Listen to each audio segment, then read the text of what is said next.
नमस्कार, news capital express में आपका स्वागत है। शुरुआत करते हैं खास खबर के साथ। आज़ादी के अमृत महोत्सव 75वीं वर्षगांठ पर भोपाल नगर निगम की प्रथम महिला नेता प्रतिपक्ष शविस्ता आसिफ जकी के द्वारा स्वतंत्रता दिवस की पूर्व संध्या पर नगर की जनता और देशवासियों को संदेश, साथ ही आगामी कार्य योजना पर विशेष चर्चा। देखिए कैपिटल एक्सप्रेस की खास रिपोर्ट। इस वक्त हम मौजूद हैं भोपाल नगर निगम की नेता प्रतिपक्ष निर्वाचित पार्षद नेता प्रतिपक्ष शविस्ता आसिफ जकी जी के निवास पर स्वतंत्रता दिवस की पूर्व संध्या पर क्या संदेश देना चाहती हैं, आइए हम बात करते हैं शविस्ता आसिफ जकी जी से। जी, 75वां स्वतंत्रता दिवस आज देश मना रहा है, क्या संदेश रहेगा? मैं सभी देशवासियों को, नगर वासियों को 75वें स्वतंत्रता दिवस की हार्दिक हार्दिक शुभकामनाएं देती हूँ और ये आशा करती हूँ कि हमारा देश भाईचारे के साथ ऊंचाइयों पर पहुँचे। यही मेरा संदेश है। शविस्ता जी, जिस प्रकार से देखा जा रहा है 75वां स्वतंत्रता दिवस मनाया जा रहा है, कई प्रकार के नए नियम कानून लाए गए हैं, ध्वजारोहण में बहुत शिथिलता देखी जा रही है और इस प्रकार से अमृत महोत्सव मनाया जा रहा है, तो क्या संदेश देंगे? देखिए, महोत्सव भी मनाना चाहिए, अच्छी बात है। शिथिलता लेकर आए ये भी अच्छी बात है। और चूँकि हमारा देश स्वतंत्र हुआ था तो ये पता चलना चाहिए कि हम लोग कितने खुश हैं और हमारे नौजवान साथियों के अंदर कितना उत्साह है। तो ये बहुत ज़रूरी है हमारे देश के लिए कि सब लोगों को पता चलना चाहिए। लेकिन ये कांग्रेस पार्टी तो 75 सालों से मना रही है और बीजेपी ने इस वर्ष 75वां महोत्सव मनाया है, तो बहुत खुशी की बात है कि उन्होंने 75 साल बाद हमारे तिरंगे को ऊंचाइयाँ दी हैं और एक महोत्सव जैसा मनाया है। लेकिन उसके साथ साथ ये भी ज़रूरी है कि हमारे देश के अंदर संविधान है, हमारे संविधान के अंदर लिखा है कि हमको कैसे हमारे राष्ट्रीय ध्वज का सम्मान करना है, उसको ससम्मान रखना है, उसके लिए जो नियम कानून है उसका पालन करना है। जैसे अशोक चक्र है वो पूरा होना चाहिए, प्लस जो टाइमिंग है 12 बजे तक वो टाइमिंग होना चाहिए और जो हमारे झंडे का साइज़ है उस साइज़ का झंडा होना चाहिए और लहलहाता झंडा होना चाहिए।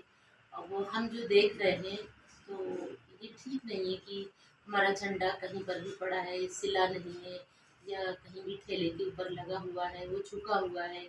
अब वो इन्होंने जितने भी हमारे चौराहे घर लगा दिया है, लगा कर चले गए, लेकिन वो झुक गया। कई जगह तो हमने ठीक किया जाकर, लेकिन ये ठीक नहीं है। और हमारा राष्ट्रीय ध्वज है उसका तो बड़ा सम्मान होना चाहिए। वो अगर आप घर घर लगाने का संदेश भेज रहे हैं तो आपको फ्री में देना चाहिए था।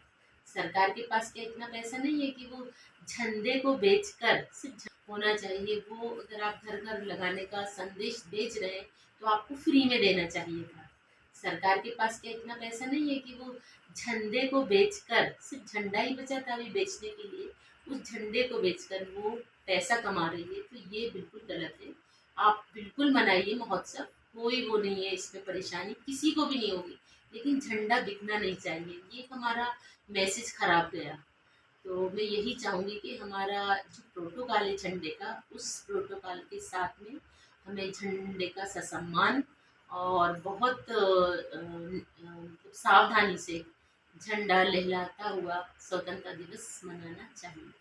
शविस्ता जी, आप नवनिर्वाचित पार्षद हैं और नेता प्रतिपक्ष भी चुनी गई है और गौरव की बात यह है कि नगर निगम भोपाल को प्रथम महिला नेता प्रतिपक्ष मिली है, तो क्या संदेश देंगे?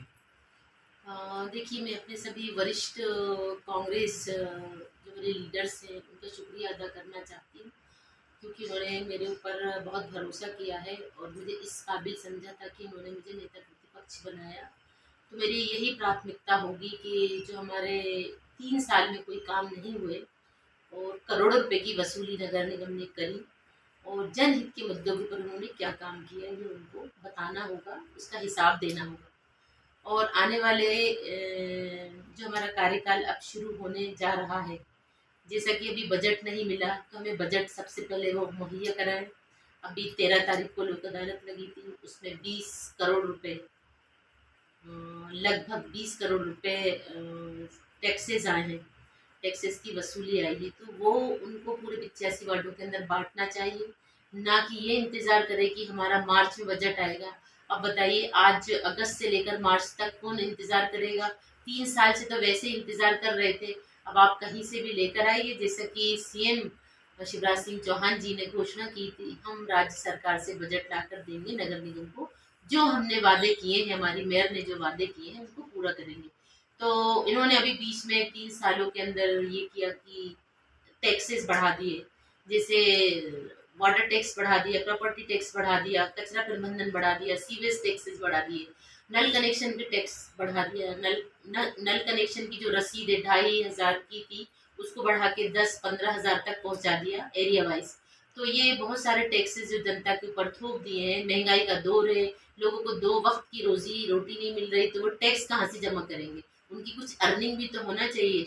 हॉकर कॉर्नर्स नहीं है, लोगों के पास पढ़े लिखे लोग हैं, ठेला लगाने को मजबूर हैं, और उनको ठेला भी नहीं लगाने दिया जा